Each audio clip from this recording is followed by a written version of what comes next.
March and Dan Heng's kits are finally out, and the rumors we've had about them were completely true. March is the newest addition to the ever-increasing roster of caster supports, and Dan Heng is an amazing sustain that can give a summon to a designated ally target. Well, more on that in a bit. They're both interesting characters in their own right, but we'll be focusing on Dan Heng for this video. Okay, so what does Dan Heng actually do? His skill is basically an adventuring skill, providing a stackable shield to all ally targets. But it actually targets one ally to do this. That one ally is then designated as the bond mate. The shield he provides is based off a percentage of his attack. Yep, Dan Heng is an attack scaling sustain unit, which is okay-ish outside of the fact that there aren't a lot of free-to-play icons for him. His ultimate is an AoE attack that provides the same shield his skill does. This will either be stacked on top or will refresh the shield if you've already reached the limit. Lastly, his ultimate enhances the dragon, allowing it to launch a follow-up attack 2 times per ult use. I'm sure at this point you'd have already pieced it together, as the ally he targets with his skill and sets as the bond mate gains the dragon. Each time the dragon takes action, it will apply a shield equal to half of what Dan Heng's skill and ultimate provides, and then it dispels one debuff, which is pretty neat. Putting all of this together, we have multiple sources of shield application, leading to a shield that's tankier than Aventurines, and then we have consistent team-wide cleanse. And this tanky shield is really useful nowadays when everything hits like a truck. For his talents, he increases the attack of the bond mate by a percentage of his own attack and gains energy each time the bond mate attacks. At the same time, the dragon gets advanced. Now you'd think shields are the only form of sustain he provides, but his Lycone actually heals all allies each time he uses his ultimate, on top of some added buffing capabilities. Although in my opinion, this healing can be substituted for something else, cause at the point of getting his Lycone, his shields are gonna be pretty hard for the enemies to break. And in the events that they do break, having some chip damage on your units isn't all that bad, is it? Anyways, let's focus more on this summon he provides to his teammates, cause there's a lot more to unpack. Similar to Remembrance characters, the dragon has stats that it scales off of, but it doesn't scale off of Dan Heng's stats. It scales off the stats of the bond mate instead, which is actually huge for someone like Phainon, who can get upwards of 7k attack and 500 crit damage. I'm not completely sure about this, but it's also possible that dragon can inherit the character's speed, since his ability description states that it's summoned with an initial speed and not a fixed speed. And this could be insane for someone like Aglaia. Now, I already mentioned this before, but the dragon has 2 abilities. First one is applying a team-wide shield, which it does by default. The second is a follow-up attack, which it gets 2 uses of each time Dan Heng uses his ultimate. The next interesting thing about the dragon is the fact that it attaches itself to the bond mate in such a way that it's as if it were their summon to begin with. It does the same elemental type damage as them, and the damage it does is also considered as that character's damage in the calculations,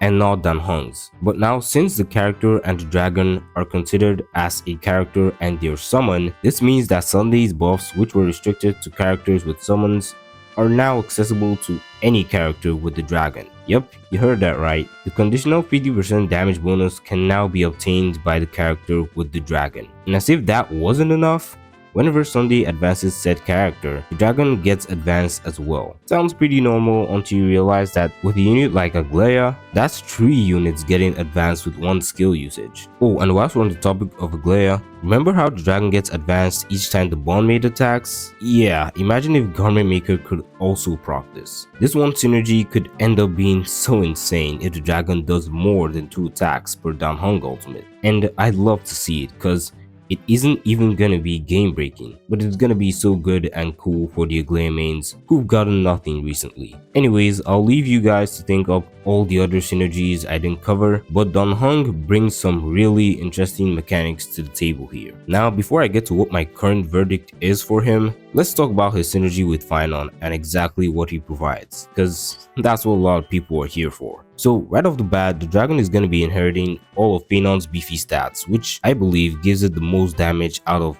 any character so far. But now, Phainon in return is getting an additional 50% damage bonus from Sunday, which he couldn't access before, plus the 45% from his shielding trace getting activated. He also gets some AoE coverage and toughness damage from the dragon's attacks. The AoE coverage is going to be pretty useful in all 3 game modes. And then Apocalyptic Shadow, the toughness damage is gonna be able to help him every single time cause Phainon gives every enemy physical weakness. Now although Dan Heng is gonna provide more coverage, for pure damage ceiling in the Phainon team, he does get beat out by Bronya. However, the calcs I've seen may or may not have factored in that 50% damage he gives to Phainon indirectly through Sunday. So take that information how you will. Dan Heng's core flame generation also isn't the best, so getting the subsequent ults up might feel a bit slow and SP negative compared to someone like Bronya. But since we're using Bronya here, that just means that the gap will widen with better and stronger supports like Chibi or Sparkle.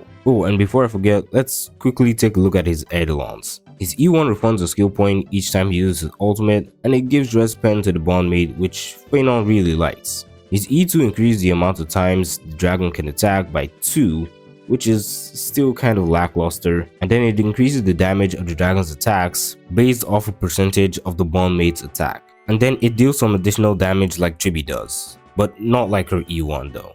His E4 adds some defense ignore, which is pretty good for an E4 all things considered. And then his E6 gives vulnerability, which is the third rare damage amp we're looking for. And then it also adds some damage which skills off the bondmate, but it's tied to Dan Heng's ult. So, what's my verdict on Dan Heng? If you ask me, I'd say he's much better than people give him credit for. He's a sustain and he does that job well. He wasn't meant to contribute damage like Hyacinth in the first place, and the direct and indirect buffs he provides are really decent. Because he's a Phainon support though, people are placing kind of unreasonable expectations on him, expecting him to provide the same amount of buffs as a hypercarry support when he's just a humble sustain. If he ends up being free like he was rumored to be, then he's gonna be an insane addition to every single account. Let's not forget that he's gonna work with practically every attack scaling DPS in the game. Like, imagine a hypercarry Phainon with all the insane buffs Sunday has, or an Anaxa with...